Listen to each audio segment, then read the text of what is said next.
Finally! Now that is how you close out a ball game. No, it wasn't perfect. Yes, the Mets offense was floundering throughout an entire bullpen game against the Rockies as Feltner went down after the first inning, but that didn't matter in the end as the Mets pounced in the ninth. Jesse Winker with a 3-hit night. Francisco Lindor continuing the clutch gene that is him, and the Mets win this one by a final score of 5-3. We have a lot to get into. We got some key updates on the latest on the health front for Starling Marte, key Mets relievers, and others that we're going to get into. We're going to break down the ball game inning by inning with our latest, our usual WardyNYM post-game show presented by America's #1 sportsbook, BetUS. Make sure to check them out today by clicking the link down below in the description. That way you too get a 125% bonus on your first 3 deposits up to $2,000. Check them out today, everybody. The same way that we're checking out this W, spam them, everybody.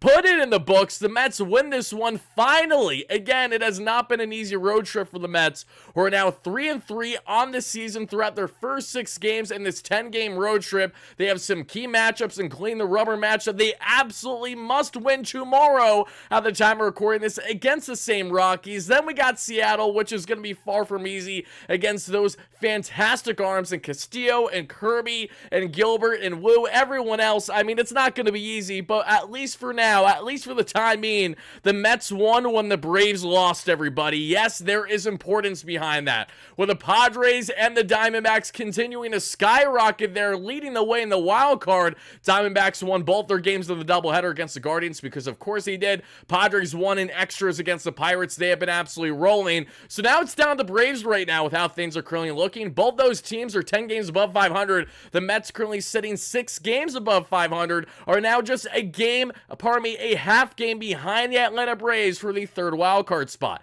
Is this going to flip-flop a lot from now up until the next coming days, up until the next month? Of course, a lot's going to happen every single day. Every game is important. Every game is vital. All the more reason why we're happy as Mets fans to see them close this one out thanks to Paul Blackburn with another very sharp outing, looking like the latest David Stearns masterclass of a lopsided trade. The Mets get a starter that is now becoming one of the more reliable ones. As of late, they give up very little in doing so, and now the Mets again 6 games above 500. Look for the series victory tomorrow. Spam those W's to everyone first chiming in live. We greatly appreciate it as we're going to break down everything in this matchup to a T, inning by inning, as we always do. Then we're going to get into all the key highlights today. We'll see how we do also with the highlights today too. As you guys can see, I apologize as I have the coloration a little bit different. There is a reason for that. I'm really curious to see how YouTube is going to react to it having that way, especially from you guys. But let me know if you guys can bear it having the coloration more just orange and blue than anything else, a little gray in there.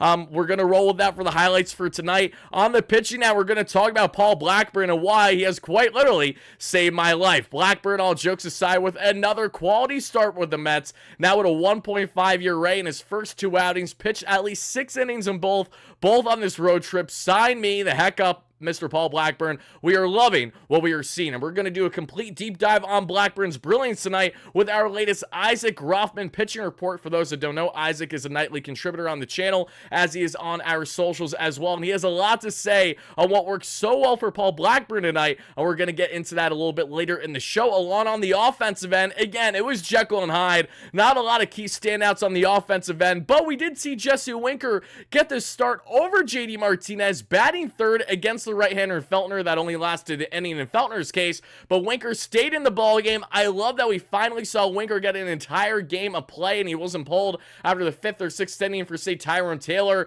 And speaking of Tyrone Taylor, Tyrone was in the lineup today, and he was productive over Harrison Bader. JD Martinez and Mark Vientos all came off the bench in today's outing. For Vientos, that made sense with how piss poor he has been defensively as of late. Bader doesn't really make all that much sense outside of just giving Taylor and Winker outfield reps over Bader, because Harrison's been a clutch man like we saw again with big hits of recent, which isn't a surprise to anybody. And then also JD Martinez, who has definitely struggled with the consistency, to say the least, over the past month, really. And JDM, definitely a guy that will platoon at times at the DH position with Jesse Winker based on the starting pitching matchups of the opposing clubs. In the case today, again, it wasn't a lineup that was off early and often with the offense. It was far from sexy, but it was still productive in the end what the Mets needed to. Am I happy with the Mets game overall today? I'm happy with a victory. I'm not happy with what led to their point of victory. This should have been a much more comfortable game than what it was, and it speaks to the glaring holes and the problems the Mets still currently have as we sit here again, 6 games above 500, right in the thick of things in this wild card race. But Eric, I'm glad that I could answer your question, my man. He says, a very nerve-wracking Mets W. Put it in the books. Put it in the books, baby. Enough of me going all over the place. I need to break down this ball game, everybody. Let's rapid fire. Let's do it exactly now. Because as I mentioned, we had Paul Blackburn on the bump tonight, matching up against Feltner of the Rockies. The veteran right-hander for the Rockies only lasted 1 inning, unfortunately. It was down due to injury. Not exactly sure what happened there, but it was the second straight night in Colorado where their starting pitcher exited the game in part because of injury. Yesterday, we saw there in the schmuck Southpaw Freeland yapping at Iglesias when he had all the strike zone advantage. Speaking of strike zone, shout out the ump show for being an absolute piss-poor, godforsaken show that we saw from the umpires yet again today. They screwed the Rockies a lot. They screwed them more than the Mets in today's matchup. I'm not complaining about that, but I am complaining about the fact of just how horrendous they are, and the robots cannot come soon enough. But to reel back into this one, everybody, we had Blackburn facing off against Feltner, and again, between what we saw in Freeland leaving the game yesterday with a blister, Feltner leaving the game for an undisclosed reason that I don't know at the time of being live here, we're now going to break down how the Mets did not attack against this bullpen. Thankfully, they did before it was too late, but they want the majority of this ball game, just ground out machines. Just horrendous job by this Mets offense for a good portion of this game, so do not get it twisted. A victory is important. They ended on a high note, but how they got there was far from ideal. And it starts here in the first, everybody, because mind you, this was a horrendous show that we saw for sure. We got some key updates. We'll get into the updates after we do our Paul Blackburn and offensive breakdown. We'll wrap up the show with our prospect updates. In the first inning, we see Francisco Lindor get on with a single and a stolen base. Lindor with his 24th stolen bag of the year. Then we see Nimmo would strike out thereafter as Lindor is stealing the bag. So it could have been a strike him out, throw him out double play for the Rockies. Not the case here as Lindor is in second base, sliding in safely. Pete Alonso then with a big hit for Pete. I got to give Alonso some huge tip the cap props here, Pete, for as a man who has been far from clutch this season, one of the most unclutch hitters for the Mets this year, Pete Alonso, 2-out hitting, drives in the first run of the day. RBI single gives the Mets an early 1-0 lead. And Pete, who I will say is very impressive with his base stealing ability, because I know you're probably saying, Wardy, Pete Alonso is horrendous when it comes to his overall base running. And I tend to agree with you. Pete is not a good base runner whatsoever. We know that. However, when Pete decides to steal bases, he's very articulate in doing so, and he makes sure that he wins 9 out of 10 times, essentially. Pete Alonso steals his 3rd bag of the year shortly after ripping his RBI single to give the Mets a 1-0 lead. That is Alonso's not only 3rd stolen bag of the season, but is also his 17th stolen bag of his career, and he's now 17 for 19 in his career in stealing bags. Again, similar to Jesse Winker. Jesse isn't fast, nor has he ever been a good base runner, but now Jesse Winker has 14 stolen bags this year. It's like, what is this? What's happening here? So again, even though Alonso doesn't run much, at least when he is running, he's having great success in doing so. Not something that we can expect more than a couple times a year from Pete Alonso, but when it does come, hopefully it's a good thing. Wardy LGM, how you doing? Chris, happy to have you in here, my man. Hope all is great on your front. Appreciate you taking the time tonight. Billy Dottie with the $2 haul says, Lindor is still the undisputed leader of this team. I think that goes without saying, but I appreciate you chiming in again, and thank you so much for that donation. Winker, baby, yep, I know, Chris. Chris, if I'm not mistaken, you, along with many fans, we're very much so early concerned with Jesse Winker to a degree. I could be wrong on your front, Chris. If so, I apologize. GSU, same applies. We've had some big doomers in Metsland as of late because Jesse Winker has yet to have a big hit. Jesse Winker had a big hit in this one for sure, and he had some key hits in this one, not hitting once, not twice, but a total of 3 hits on the day for Jesse Winker, which we appreciate. But before we get to the Winker hits, let's get it into a bit more on this ball game, how the Mets ultimately won by a final score of 5-3. And I don't know where we're at in the like count, everybody, but if you guys could help us get to around 100 likes by the end of the live show here on YouTube, that'd be greatly appreciated. We have roughly 800 concurrent viewers. A lot of them are here on Twitter X as well. Make sure you hop over to the WardyNYM YouTube channel, the #1 stop for all things Mets news, rumors, and post-game breakdowns like this. And yes, folks, we will be taking live callers this week. Not sure what day we're going to be doing it yet with how hectic this West Coast trip has been. That late these games have been, but we do plan to take live callers in at least one post-game segment, if not multiple, this week. So be on the lookout for that, so that way you too can have your voice heard. But to get back into this one, everybody, the Mets are up 1-0, and that is quickly gone, as we would then see Ezequiel Tovar, who has had great success against the Mets in his early career, continuing to do so. He would rip, I believe, his 19th home run this season. That ties the ball game 1-1. Ralph, thank you for the $2 holla. I appreciate that. Let's get some hype in the chat from my man Ralph, as always. You guys are demanding the WardyNYM post-game jingle, folks, so I'm actually going to defer and run the jingle one more time for you all, and then that'll be the last time until I can... done with the show, okay? So one more time with the WardyNYM post-game jingle, because you keep demanding it, and then we'll get back into this one, everybody, as always. Your stance this week has no stuff. What are we talking about, GSU? Let me... Oh, okay, there's a back and forth going on with Elgin. I got you. Let's just be respectful. I don't know what's happening in the chat, but be good the same way that Greg and Jordan are good with the official WardyNYM post-game jingle.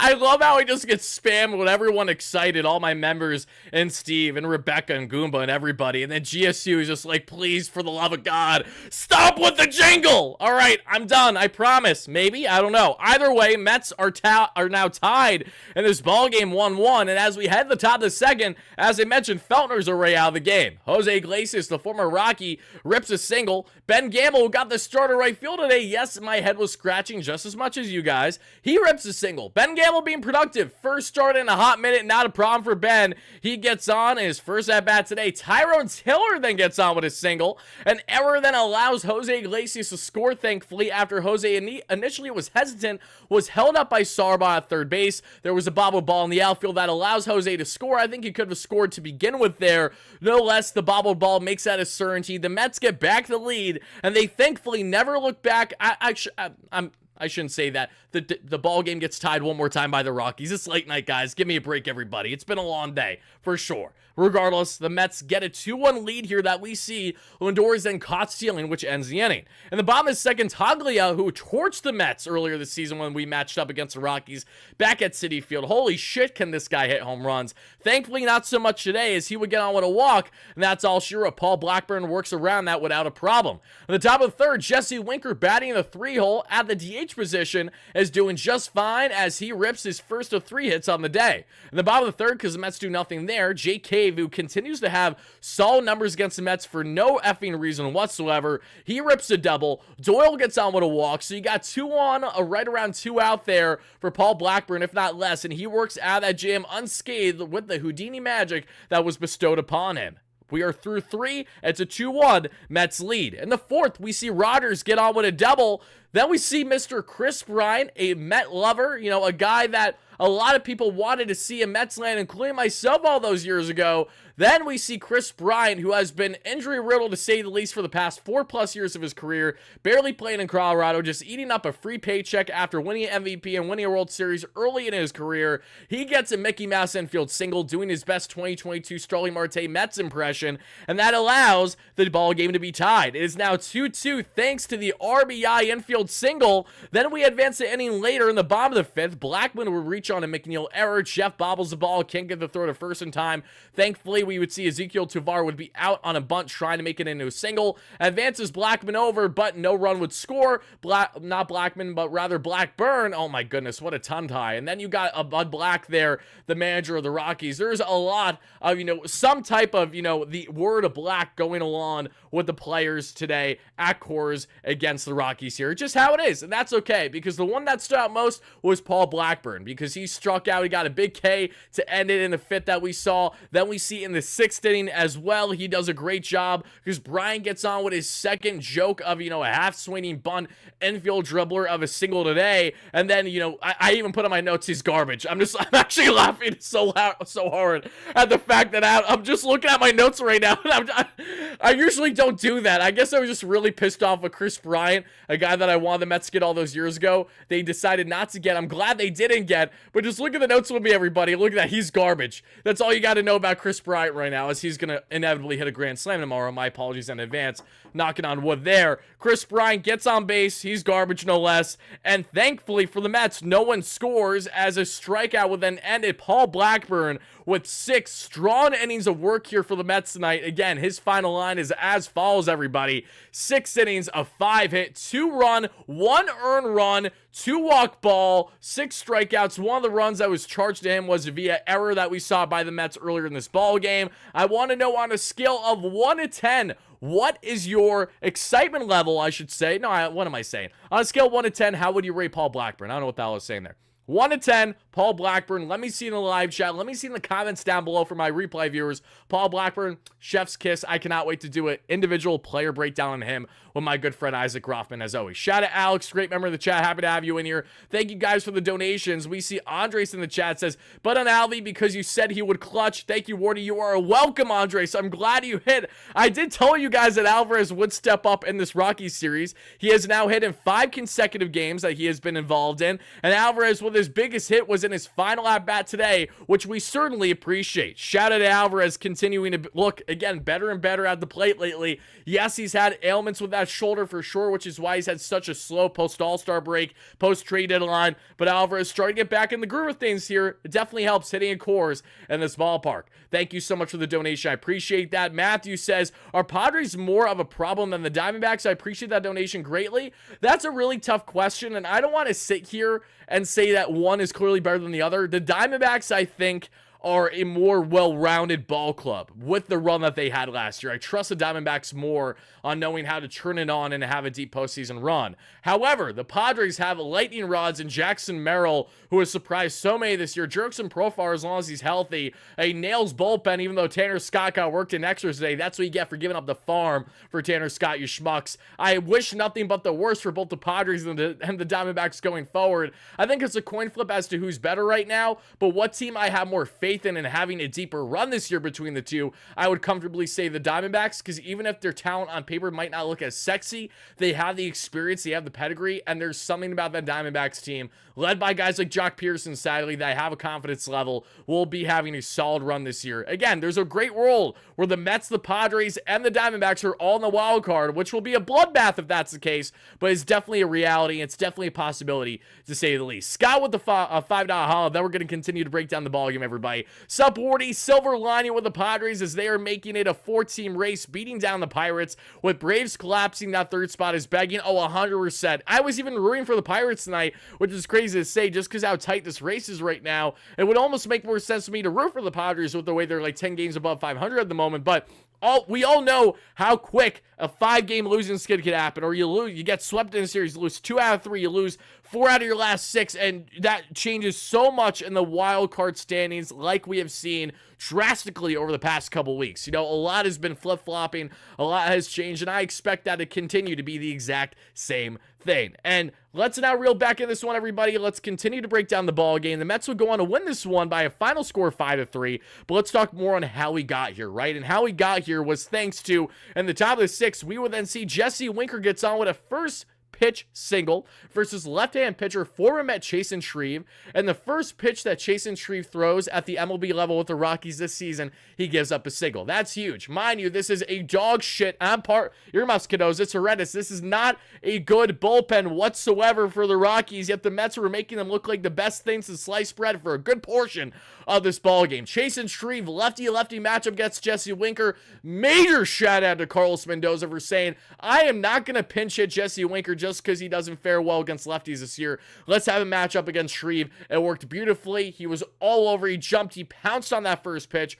with his second hit of the day, and that was awesome. Sadly, the Mets were ground out merchants thereafter as Pete Alonso gets on with a fielder's choice thanks to a ground out. Then Jeff McNeil gets on base thanks to a fielder's choice because of a ground out. Then we see Jose Iglesias ends the inning with, calling me surprised, a ground out. So Chasen Shreve, after giving up a leadoff hit to Jesse Winker, takes down Alonso, McNeil, Iglesias without an effing problem. From there, we see in the top of the 7th, Alvarez gets on with an opposite field single. Alvy and Oppo going hand in hand fan, that's something that you saw a lot in today's ballgame.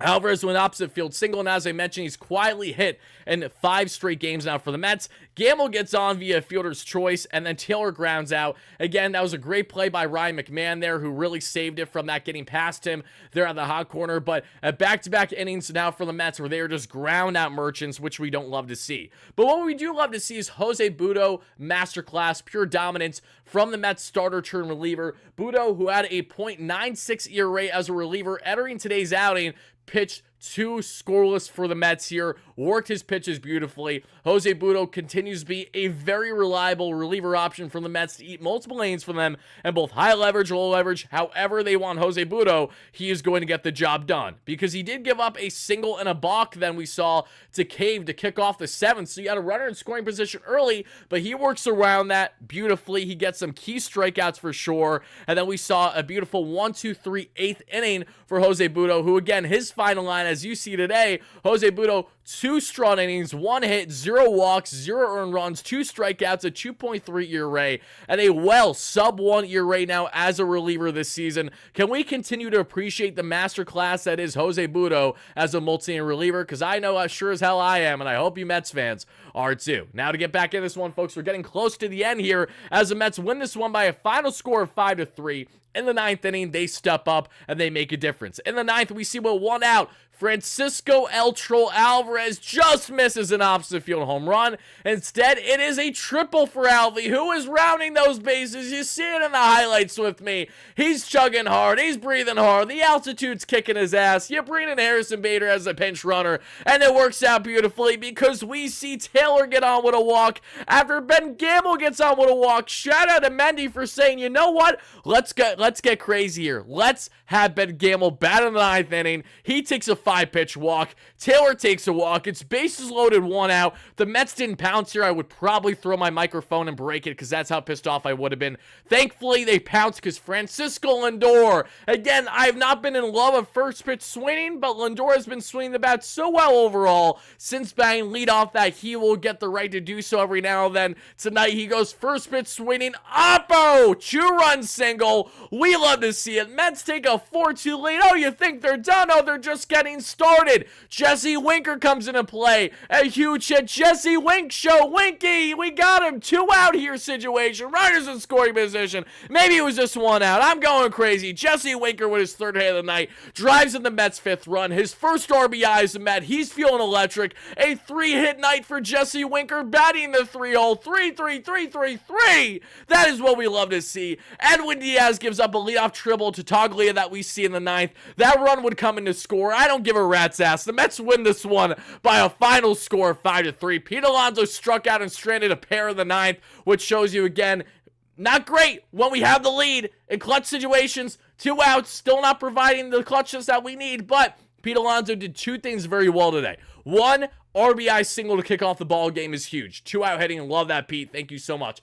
2, grinded out a beautiful walk of an at-bat later on in this ball game. I believe it was his 2nd to last at-bat. Quality at-bat by Pete for sure there, but he did also have 1 at-bat that I wasn't a fan of where I believe he struck out. Overall, not a bad day at the plate for Pete. It could have been a lot worse, and for the Mets, this could have been 10 times worse because had they dropped this game, they would have continued to drop in the wild card. Now just a half game out behind the Braves. We still got a series against Atlanta this year. Sign me the hell up. Get ready for the bloodbath that is this wild card race, everybody. How you doing? Happy to have you in here. No, not tomorrow. I hope not. GSU, what happened, my man? Let's see. Hey, Wardy, forgot to stop by to share in tonight's amazing game. Josh, thank you so much for being in here. Great memories always. Happy to have you, per usual, my friend. Hope all is great on your front. Matthew says, in a perfect world, our rotation would be Manaea, Severino, Butto, Blackburn, and Quintana. I mean, yes, in a perfect world, it would be something along those lines. But I actually would argue that Jose Butto's perfect world still might be best as a reliever here with the Mets, at least in the interim. You know, Christian Scott is going to have an update in the coming days and will slowly ramp up. I'm not relying on him much at all this year. We know that. But Butto has been so nails as a multi-inning reliever that unless the Mets have a clear problem where they're in dire need for a rotation starter at some point over the next week, I'd argue that Butto is best exactly where he is right now, and keeping things afloat is perfectly fine. Paul Blackburn, was absolutely fantastic tonight, and that's where we're going to have a bulk of our discussion here in just a second. Dave, thank you so much for the donation. I greatly appreciate that. Tyler, you asked me to remind you about the merch for Shea. Thank you so much, my man. Let's go over it right now. Shout out to Emerson in the chat. LGM, baby. LFGM, win ugly, where the Niners trade Ayuk to the Steelers. Is it official? Did it finally happen? Did it finally happen? Did it finally happen?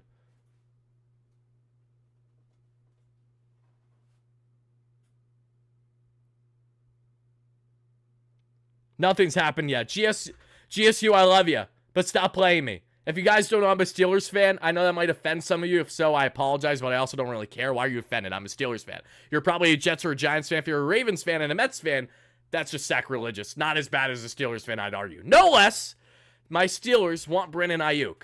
I want Brandon Ayuk. We need Brandon Ayuk. There's been a lot of hype going on with that lately, and I pray that it does become official. It's been like unofficially official the past 48 hours as we've been all relying on this one guy, Ricky, who is like a no-face source on X, but is feeling very confident that the deal has happened. That's like a 4-year deal that could be $110 million or along those lines, and the Steelers aren't even giving up a first-round pick potentially, nor are they actually giving up a player in the trade. 49ers fans are going to be underwhelmed by that return, I have a feeling. A member for 41 months, my great moderator and member Juan, thank you so much. He says, Blackburn looking good, man. Budo clutch. Absolutely. Absolutely. Appreciate you being here. Gotcha. You did get me. I'm not going to lie. You got me. It's okay. It happens. All right, everybody. Let's get into this one. There's a couple things I want to get into on the pitching front. Let's break down Paul Blackburn and what worked so great for him tonight, along with on the offensive end, what were the key takeaways. And to wrap up the show, as we always do, we will get into not only the prospect reports, but the latest big updates in Mets land having to do with Starling Marte, among others. But before we get into all that, everybody, let's take a quick word to hear from today's video sponsor, our great friends, America's #1 sportsbook at, yes, BetUS. BetUS, America's favorite sportsbook and casino. Live betting and racebook. We're celebrating 30 years with a historic offer. A 125% sign-up bonus on your first 3 deposits. Plus 10% gambler's insurance. Get started today. BetUS, where the game begins. All right, everybody, as you see here with BetUS, for all your sports betting needs, check them out again today by clicking that link down below in the description. That way you too get a 125% bonus on your first 3 deposits up to $2,000. And as we typically do, we're going to go over our latest 2-leg parlay for the upcoming slate of games for not only the Mets, but MLB as a whole. Our parlays have been up and down over this past week. If we hit one, we have definitely struggled on the other legs. Last night's parlay, I'm honestly not entirely sure how it did heading into today's matchups. So let's take a look at what is now going on with our rubber matches for a lot of these teams for the slate of Thursday games, or yeah, technically Thursday now. And we have our Mets here. I'm not going to biasly bet the Mets because I don't want to jinx anything right now against the Rockies especially. I'm going to leave that as is. Hopefully they secure the series victory. Giants as the slight favorite there against the Nationals. I like those odds at -114. Reds and Marlins, that's a fun one to see. Ellie De La Cruz just be fantastic. Orioles and Jays. Orioles just -111. There is zero hesitation there.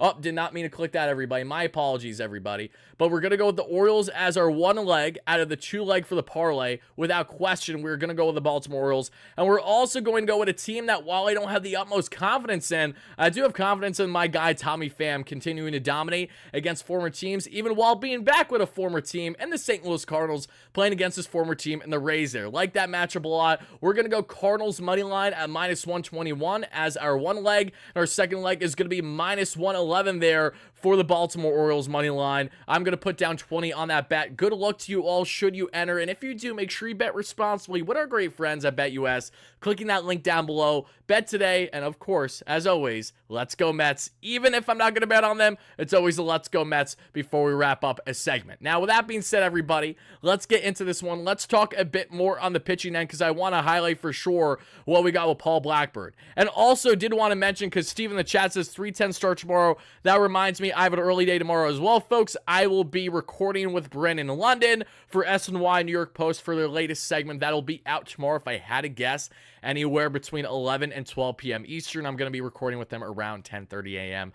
barring any changes. So yes, a latest SNY and New York Post segment. Check me out there, everybody. It'll be on the New York Post Sports YouTube channel. It might be on SNY's YouTube channel as well. Probably not because of the quick turnaround, but be on the lookout for it along with their socials too at New York Post and New York Post Sports. But all right, everybody, let's talk about Paul Blackburn. Let's talk about why he was just so brilliant tonight against this Rockies team. We see Juan Diaz with the $5 haul. Thank you again, Juan. I appreciate that. Peter's trying to pull everything and clearly pressed over this contract here, but fans should get behind him like we did for Lindor. I agree. I 100% agree with you. We should get behind him, absolutely. I'm not trying to have any fan turn against him. However, I can understand that just by me stating the numbers as stating the facts naturally can turn some fans against him. Not that I wish it, but just because, again, going back to his interview a couple days ago, it didn't rub fans all the right way, and I understood that to an extent. I also understand why Alonso's pressing, though, and that's a problem. You know, he needs to be able to handle the pressure and these expectations, and right now he just simply is not doing that whatsoever.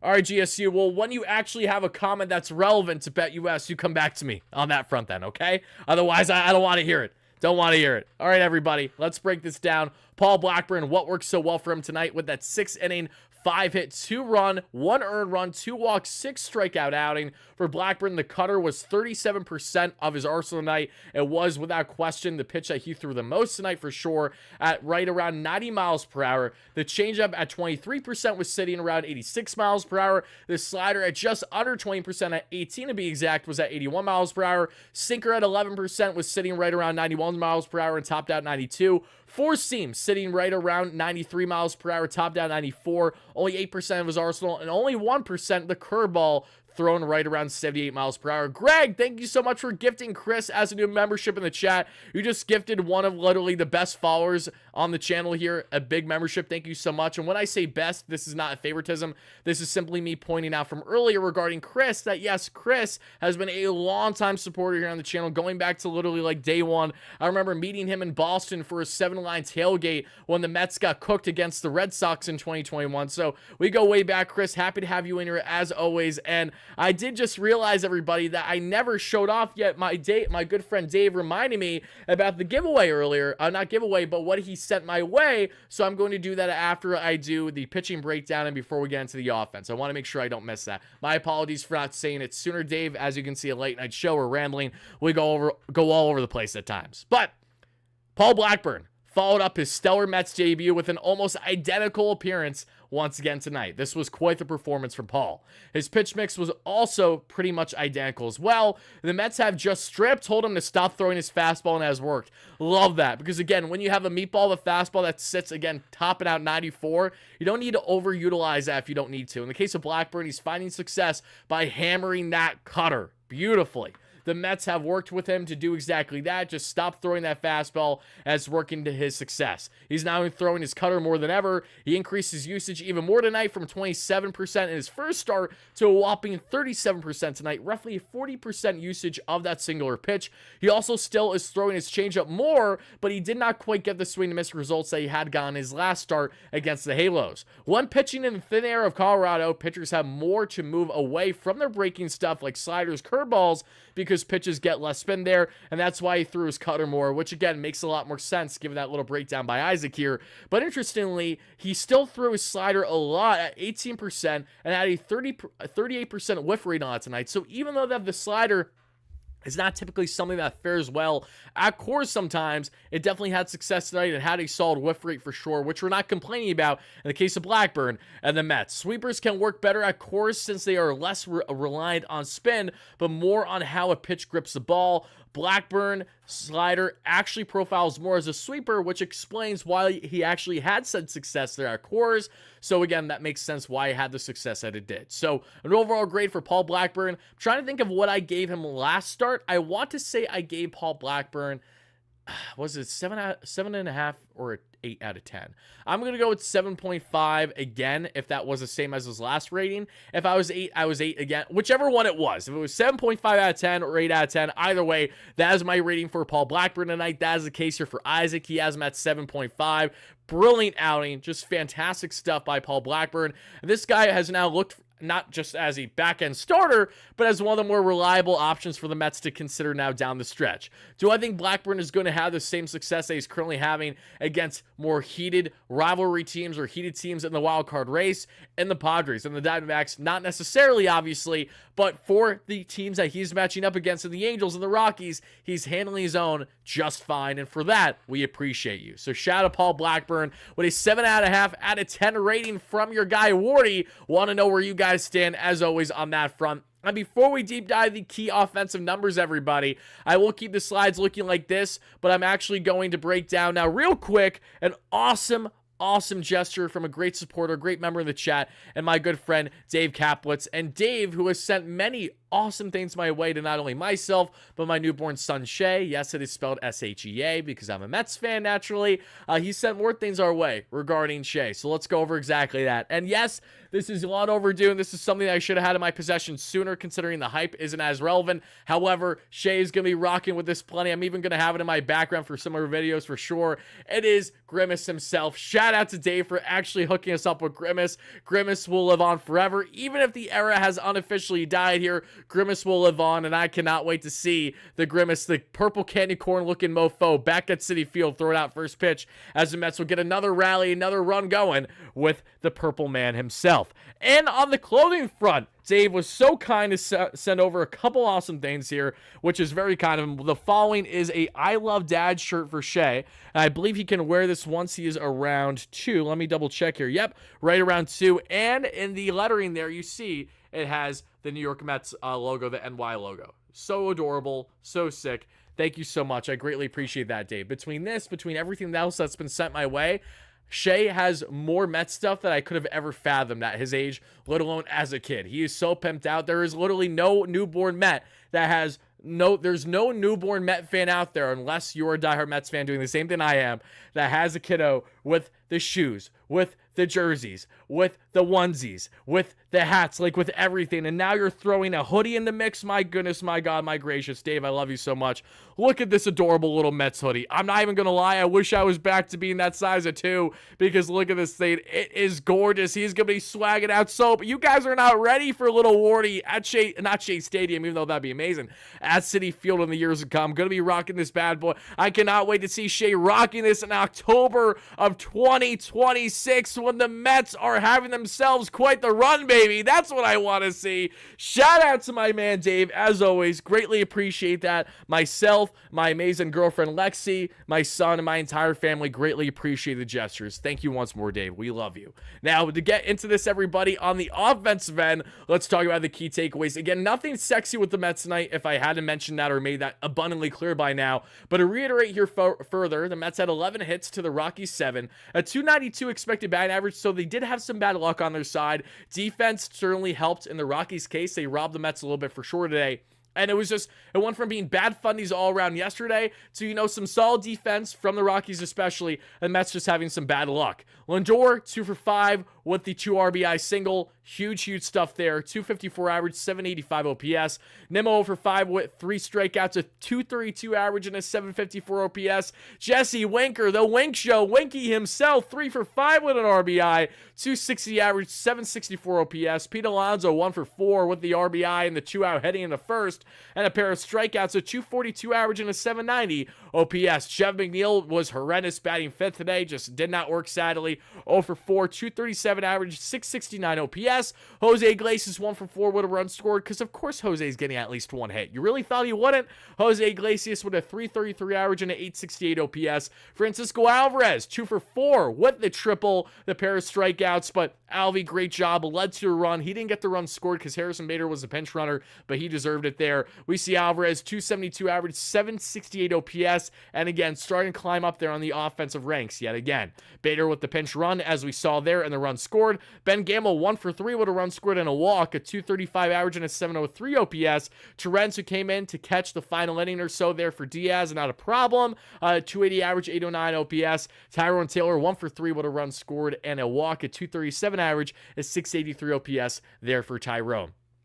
On the offensive end, the big takeaway is that the Mets have a continued problem with their lack of consistency on this front. They have not been able to hit whatsoever, regardless of if it's a bullpen game or regardless of if they're facing Cy Young or Randy Johnson themselves. They just have not been able to find the consistency and the unison as a group that we have seen so greatly earlier on this summer. That is something that definitely needs to change if this Mets team wants any chance of making playoffs this year. And given that they're only a half game out right now as we currently stand, all the more reason to make sure you get that head out of your ass and you go back to playing the baseball you need to play. I'm looking at you, JD. I love you, JD, but you have not been playing good baseball the past month outside that grand slam. It's really been Jekyll and Hyde otherwise, for the most part. Very few and far in between.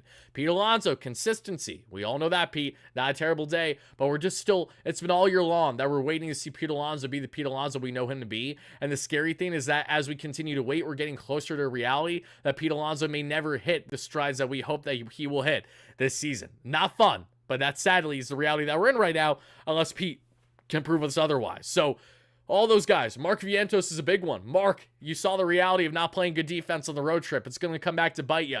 We have options at the hot corner in Iglesias, especially that can hold the fort down, but we need that bat. We need your slugging. We need your power. We know how good of a power hitter you are, Vientos, and we know the Mets offensively, who have been the third worst ranked and runners in scoring position, batting average wise, entering tonight's game really over the past couple weeks. Thankfully, that's changed a little bit what they're hitting today. However, Vientos, who has had the clutch gene many times this year, has had a tremendous bat going gap to gap and home run power. A guy that could easily finish the season with 25 plus home run. I'm having a lot of hiccups right now. I apologize. In the case of Vientos, need him to be better as well. But those are the latest takeaways on the offensive end, everybody. I appreciate everyone taking the time to watch this live on a replay. And before we get out of here, folks, and Kane Fuego, thank you for the kind words too. I appreciate that. Let's get into our final two things to say here, folks. And they are important. We're going to start here with the latest Mets updates, and then we're going to wrap up the show with our prospect report. So let's start off with the latest Mets updates here, Mets Lane. I'm not going to cut this out as an individual video to post after the fact because I realize that some of them, with such a short turnaround on shelf life, they won't do well. Others will. It just really depends on the topic and the significance with it having such short shelf life. So let's talk now about the latest updates here in Mets Land, everybody, because they have to do with Starling Marte and the Mets bullpen. So starting with star-studded Starling himself, who has been out since June 22nd with a leg injury, got the start in the DH position of Port St. Lucie today in his first rehab game, and right away, swinging big time, rips himself a single, and then steals a bag. Starling Marte, who has at least 12 stolen bags this year for the Mets. What? Dude, I just need to take a moment. I apologize, everybody. Instead of me trying to fumble over my words and all this other nonsense, let me just take a moment to ground myself, have a sip of water, and then continue on with everything. Because I truly think just the fact of how late of the show that we're doing and how long of a day that I personally had, I think it's just really catching up to me. So just give me 1 second. And I appreciate everyone's patience there. Thank you. But yeah, Starling Marte, as we know, ripped a single, oh my goodness, had a single, stolen bag. Marte looking strong. And speaking of Starling, will play in at least 5 innings tomorrow, barring any changes, commanding the corner outfield. So Marte, who did not play defensive position today in Port St. Lucie, is destined to do so for at minimum 5 innings tomorrow, according to Carlos Mendoza, who was pretty certain that that is going to be a reality that we find ourselves with. Speaking of reality, Reed Garrett's coming back, baby. Reed Garrett, who posted a 3.6 ERA for the Mets this season with it just under a 14 K per 9, right around a 5 walks per 9, right around 4.7 to be exact. Great expected numbers with just over a 3 ERA on the season, who was overworked mightily leading up to his elbow inflammation and his injury heading into the All-Star break. Reed Garrett is coming back to the Mets. He will return to them for the Seattle Mariners series, so expect one of Danny Young or Alex Young to be the corresponding move parted with in this Mets bullpen, because I promise you, David Stearns and the Mets are not going to rely on 2 soft-tossing lefty options, both with the last name Young, profile similar, to stay in this bullpen. It ain't going to happen right now. So once we see Reed Garrett back for the series against the Mariners, expect one of those two fellow Southpaws to be parted with as either DFA or sent back down the minor leagues should they have minor league options. Not exactly sure what the status is with their current contracts, but just want to update you guys there. And then lastly, but also very important, Sean Reed-Foley had himself a scoreless outing today, gave up a couple hits, gave up a walk, however, did strike out a couple batters, including Tristan Casas, who has been fantastic when healthy for the Red Sox this year, that we saw there in Syracuse for the Mets and SRF, working a clean inning, getting himself out of a jam. Sean Reed-Foley will be joining Reed Garrett in this Mets bullpen at some point over the next week as well, so we'll find out when exactly that'll be in the coming days, because again, this is likely SRF's last rehab outing, barring any changes. We might see one more at most, then he'll be back up with the Mets. So yes, bullpen configuration, key relievers will be returning, and for Mets fans that aren't in love with Reed Garrett and the prospect of him returning this bullpen, let me remind you that this would be a fresh Reed Garrett and not one that had a lot of the same issues that we saw leading up to his departure, his injury. And let's not forget Edwin Diaz being out with injury this year, and then Edwin Diaz being suspended for 10 games. That hurt a lot of people, but that especially hurt guys like Reed Garrett who were thrown out there into the fire no matter what. Budo! We got my man Subway to Shay in the chat. Everybody, if you haven't already, please make sure you subscribe to Subway to Shay or follow him wherever you get your podcasts. Fellow Mets content creator, good friend of mine, Anthony Rivera, who's been on the channel plenty and will be again. Steve, have a great night too, my friend. I appreciate you taking the time as always. But yes, that's the latest there on the update front, everybody. Sean Reed-Foley, Reed Garrett coming back soon. Reed will be back for the Seattle Mariners series. And the case of Starling Marte, a hit and a stolen bag in his first game of any action since late June with the Mets.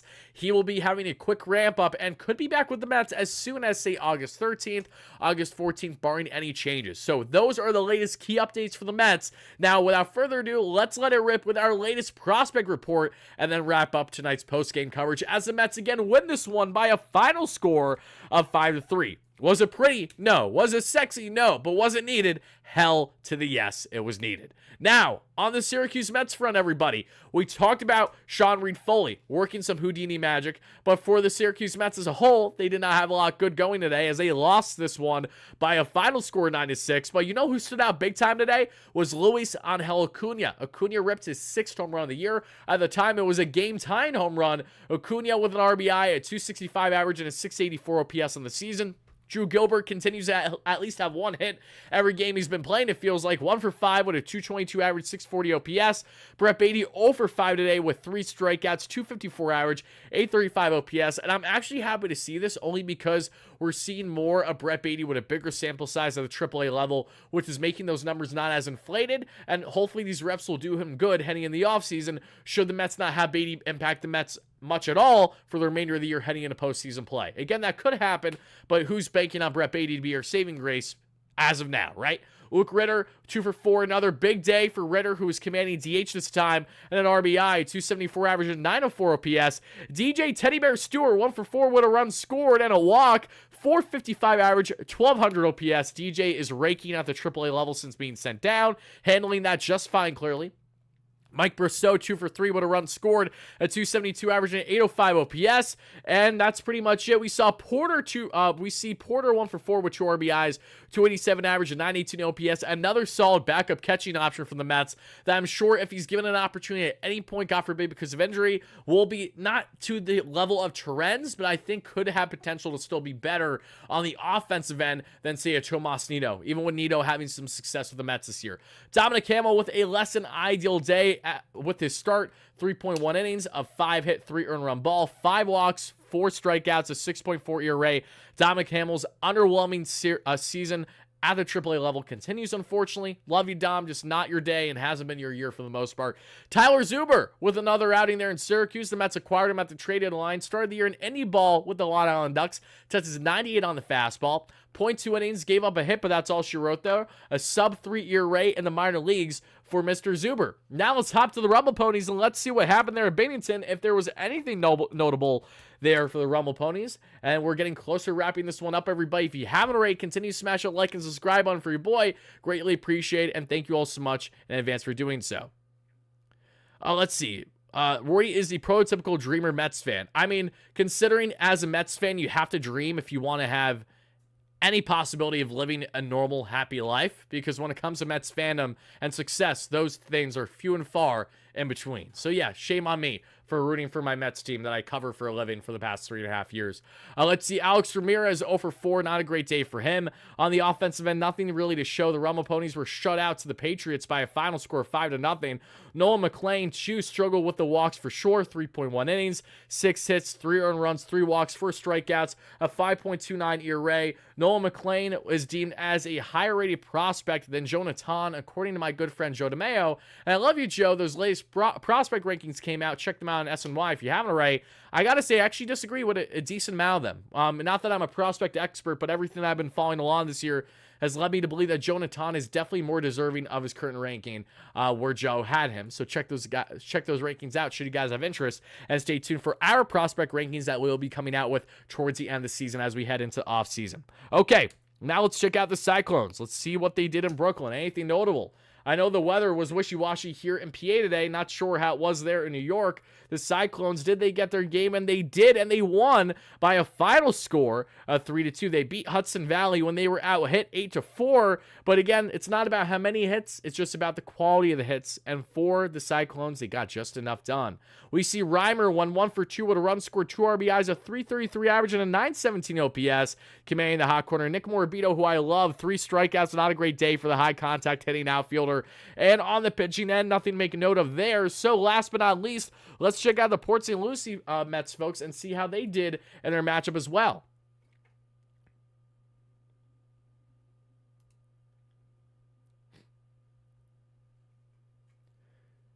They lost 4-1.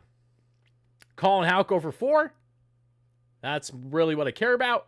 And that'll do it. So that's the latest on the prospect report, everybody. Nothing else really make note of there. Which minor league players do you think will be called up in September? Oh, this is a good question. There's a lot of options for the Mets to consider, but I definitely think they want another infield option for sure. And I think that infield option will be considered as a Brett Beatty. I do definitely think there's a realm where that's a possibility, because Beatty provides more defensive upside for you versus pretty much your other current options at AAA for infielders. Mike Brosseau can play various positions, but he doesn't play them overly well. Has been hitting well as MLB experience for sure. Brosseau is more of a guaranteed thing at the MLB level between himself and Beatty, but Beatty, obviously there's upside. He can play second base as well if you need him to. There's some flexibility there, and can play left field if you really need him to. Not that you wish it, but it's a possibility. I definitely think he's a guy the Mets consider. On the pitching end, I absolutely believe the Mets heavily consider Brandon Sproat. I think there's a great reality that once we get, later on in the month of August, once we're a couple weeks in, that the Mets may actually consider calling up Brandon Sproat and considering him as a reliever option for them at minimum, if not potentially a starter. It's crazy to say, but Brandon Sproat has been pitching so well that the reason why he was sent to AAA is to see if he can handle that well early on. The Mets may have seen all that they have need to see from Brandon Sproat this year to warrant a call-up. So 2 guys I would definitely keep an eye on if I were you, and that's a great question. Appreciate you asking. We will talk more about that as we inch closer and closer, as we typically do.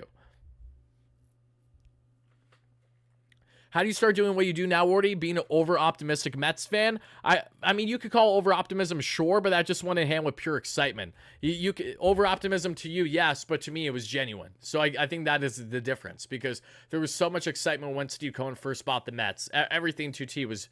it still is genuine. Like, nothing's changed or wavered on that front. And at the core of it, my diehard fandom will continue. My overreactions will continue. If they're an overreaction to you, that's fine. But to me and to many, that is just being a normal Mets fan and being very happy about certain acquisitions. And yes, I've looked back and I've realized that many of them didn't go as planned, or certain things I got excited about didn't work in our favor, but that all goes in hand with being a fan at the end of the day. It is what it is. But everybody, that's going to do it for the live show. I want to thank you all so much for watching live again on replay, or if you're watching this live right now, greatly appreciate that. And Ryan, I appreciate the kind discourse going back and forth.